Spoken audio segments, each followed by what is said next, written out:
always been pretty interested in being outdoors and being around animals. I've played with a lot of different things, but I started taking bird summer camps at a local YMCA, and I joined their World Series of Birding team and then their Environmental Outdoors Education Club, and I've never looked back. I have done research in the past at with like other businesses and other groups in my area, and when I got into Temple and I found out about the field station, I really just wanted to get back out there and also be more hands-on with the data input. Collaboratively this semester, I'm working on the ephemeral pools, the dendrobands in both the disturbed site here at the Temple Forest Observatory and over at Robbins Park, our undisturbed site, and then I've been helping process some of the trail camera photos. The overall goals of the project is to look onto the growth of the trees after the disturbance, and then for the cameras we're monitoring the woods to figure out what organisms are actually using it.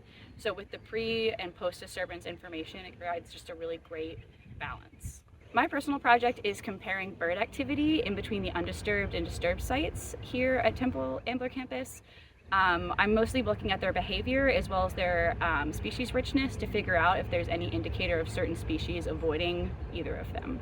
The goal is just to see if there are birds that are coming back in that are able to use the heavily disturbed Temple Observatory site to still eat, forage, maybe even build a nest and grow like their young there. I find hands-on research as a student is really important because it allows students to get the chance to explore their options after school. I started as an English major when I started going to college, and when I found out I didn't like that, I took research jobs. So knowing that Temple had that opportunity was really important to me.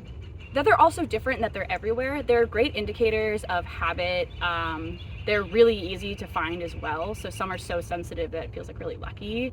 I've spent the last 18 years of my life just chasing birds around, and I try to work with birds in everything I do. I just find them fascinating. Out here on the Ambler Campus trails today during this interview, I've heard red-bellied woodpeckers calling, a series of downies have called a few times. There's another really small woodpecker. Those are great indicators that there's dead wood around here that is still standing. So while it might have been damaged by wind throw, it's doing great now. It's giving them a place to live. It's giving them a place to forage for food.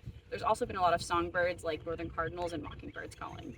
After I graduate in the spring, I'm going to continue working at the YMCA workout. I'm an environmental educator there. I'm head of the program that I grew up in, and it's just bringing nature education and outdoor education to kids between 10 and 18.